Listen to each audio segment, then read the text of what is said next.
हमें लगता है कि भारतीय जनता पार्टी के जितने भी सांसद हैं जी जी और जितने मंत्री हैं जी जी इन्हीं से एग्जिट पोल जो पोल आया उन्हीं से पूछ करके पोल कर दिया। पोल में ढोल जब करेंगे तो जनता भी सटासट जब मतगणना के दिन करेगी। एनडीए की हाँ 42 और इंडिया की 38 ये सीटें आनी है और ये सीटें आएगी। ये सरकारी एग्जिट पोल है, जनता का नहीं है, सरकारी एग्जिट। मतलब 80-90 सीट रातों रात बढ़ा जा रही है, बोरा भर के पैसा किया है। आप इसको छोड़िए, आप डीबी लाइव की बात करिए। डीबी लाइव दिखा रहा है कि इंडिया को 92 सीटें। एशियन न्यूज़ की बात करें, वो इंडिया की सरकार बना रहा है। नमस्कार दोस्तों, कल एग्जिट पोल आए और पूरे देश के अंदर आपने देखा होगा जिस तरह से भारतीय जनता पार्टी को 360 से लेकर 400 सीटों तक का आंकड़ा एग्जिट पोल के अंदर देश भर की मीडिया ने दिखाया है। और देश की नामी ग्रामी सीटों के अंदर भी भारतीय जनता पार्टी को बढ़त दिखाई गई। जिस तरह से अमेठी और कन्नौज से अखिलेश यादव को हारता हुआ दिखाया गया है। अब हम जानने की कोशिश करते हैं, जो हमारे साथ में पॉलिटिकल एक्टिविस्ट हैं, इनसे जानने की कोशिश करते हैं कि एग्जिट पोल किस आधार पर किया गया है, क्या इनके पास भी कोई सर्वे करने वाला आया था या नहीं आया था। इसी को लेकर हम चर्चा करेंगे। जिस तरह से इस सर्वे के अंदर भारतीय जनता पार्टी को 543 सीटों के अंदर से 400 सीटें एनडीए को दिखाई जा रही हैं, तो क्या लग रहा है भारतीय जनता पार्टी 400 सीटों के आंकड़े तक पहुंचती हुई नज़र आ रही है आपको? हमें लगता है कि भारतीय जनता पार्टी के जितने भी सांसद हैं जी जी और जितने मंत्री हैं जी जी इन्हीं से एग्जिट पोल जो पोल आया उन्हीं से पूछ करके पोल कर दिया। कहीं ऐसा तो नहीं कह रहे कि आप भाजपा कार्यालय में जाकर सर पोल कर लिया हो? मैंने क्या कहा? हमने कहा कि भारतीय जनता पार्टी के सांसदों से हाँ एवं हाँ मंत्रियों से जी जी पूछ करके एग्जिट पोल कर दिया। पोल में पोल कर दिया। पोल में पोल कर दिया। पोल में पोल का मतलब ये है कि माननीय प्रधान पीओ के हाँ से पीएमओ से जो लेटर मिला, हाँ पीएमओ से जो पत्रकारों को खोदी अच्छा मीडिया, वो जो राहुल गांधी आरोप लगाते हैं कि जोशी जी के द्वारा जो भेजा जाता है व्हाट्सएप के अंदर, वही मतलब चर्चा चलती है। हाँ बिल्कुल तो जोशी जी द्वारा भेज दिया गया है। हाँ वो सब भेज दिया गया। उसी के आधार पर ये जो कल पेपर में आया या जो कल सर्वे आया ये सब उन्हीं का है। सब उन्हीं का है। सब उन्हीं का है।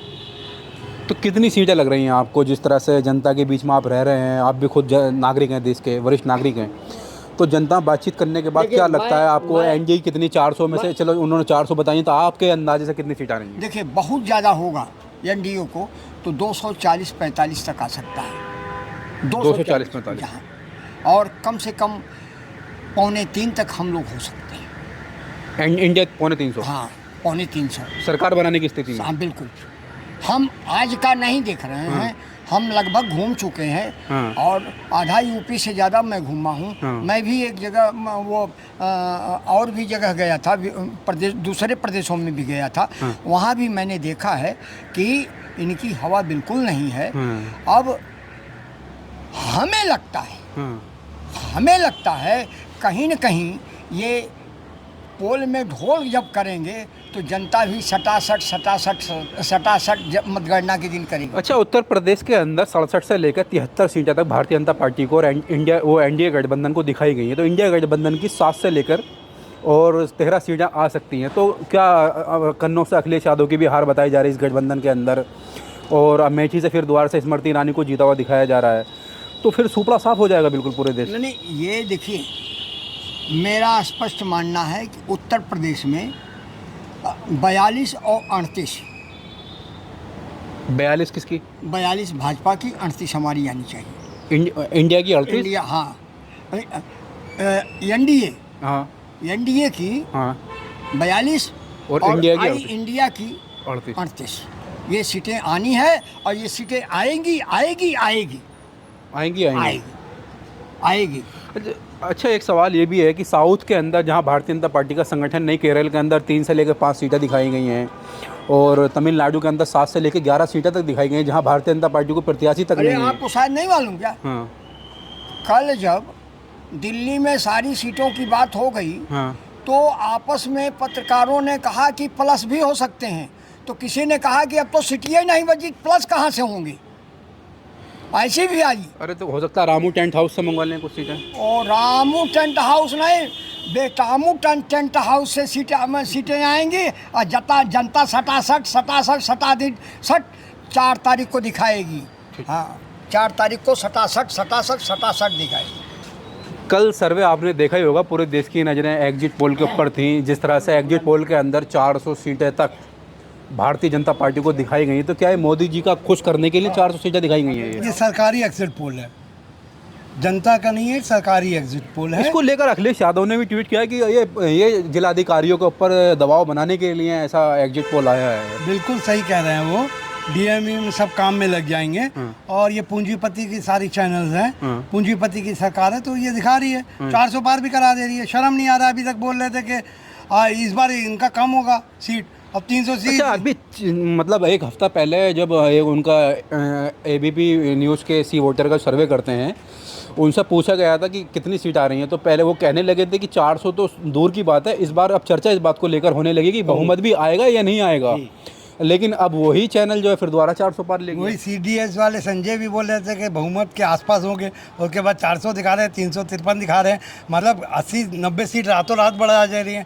बोरा भर के पैसा किया है। आप इसको छोड़िए, आप डीबी लाइव की बात करिए। डीबी लाइव दिखा रहा है कि इंडिया को 92 सीटें। एशियन न्यूज़ की बात करें, वो इंडिया की सरकार बना रहा है।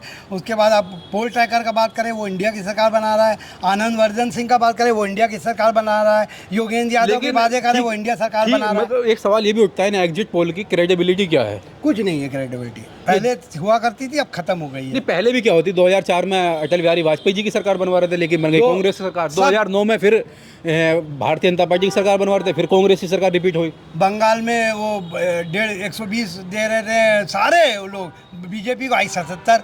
और अभी छत्तीसगढ़ के अंदर चुनाव हुआ, छत्तीसगढ़ में कांग्रेस सरकार बनवा रहे थे, आई भाजपा की सरकार। उसकी कोई क्रेडिबिलिटी नहीं है। और ये समझ लिए थके हारे हो गए हैं। इनका सैंपल साइज क्या है हमसे बताएं।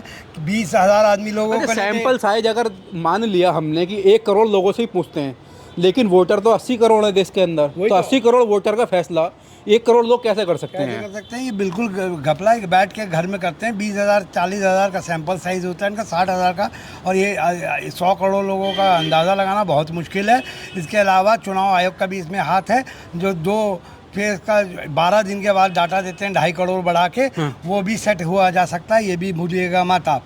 चुनाव आयोग को जेल होना चाहिए। सुप्रीम कोर्ट में किसी न 13 लोग जो मरे हैं गर्मी से, 46 दिन का चुनाव बढ़ाया है इन्होंने, शायरी चढ़ कर गए। इसमें 13 लोग जो मरे हैं, जो पोलिंग एजेंट है, पुलिस वाले हैं, ये सुप्रीम कोर्ट में FIR करें। इनको सख्त से सख्त सज़ा होना चाहिए। जो इस तरीके से प्रधानमंत्री की जान की कीमत है, आम आदमी की जान की कीमत भी उतनी है। आप ये बताएं 46 दिन में इतने गर्मी में इन्होंने वोट क्यों कराया? पहला बात, 118 इन पर शिकायतें गई, उस पर क्यों कार्रवाई नहीं किया चुनाव आयोग ने?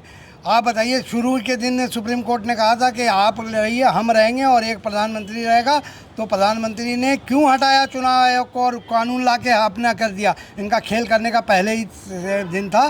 पर जनता को ये बता दें कि C-17 सब लोग ले लें, वोटिंग कराएं। ये सिर्फ एक हवा है और कुछ नहीं है। सब लोग बैठ के वोटिंग कराएं, वोटिंग में लड़ाई झगड़ा सब करें। ये मौका आखिरी है। हिटलर शाह को हटाना है, तानाशाह को हटा के गरीबों की सरकार बनानी है। सब आज अखिलेश यादव ने अपने सारे अधिवक्ता जो सदस्य हैं उनकी पार्टी से जुड़े हुए हैं, उनको एक पत्र भेजा है कि जो भी अधिवक्ता हैं वो सब पोलिंग के होते हुए, जहाँ पोलिंग गिनती हो रही होगी, वहाँ पे खड़े होंगे। तो क्या लग रहा है, समाजवादी पार्टी का कदम ये सही है? बिल्कुल सही है। स्ट्रांग रूम में भी पहरा दें। स्ट्रांग रूम में ही बोला है? हाँ, स्ट्रांग रूम में पहरा दें। पोलिंग बूथ जब काउंटिंग हो उसको सही से देखें और 17C फॉर्म ज़रूर लें। आज ही बलिया में 17C फॉर्म नहीं दिया जा रहा था, फिर सपा वाले लोग आ गए, DM से बोले, पुलिस से बोले, तब मिला है। अगर आप 400 पार कर रहे हैं तो 17C फॉर्म क्यों नहीं दे रहे हैं? ठीक, धन्यवाद।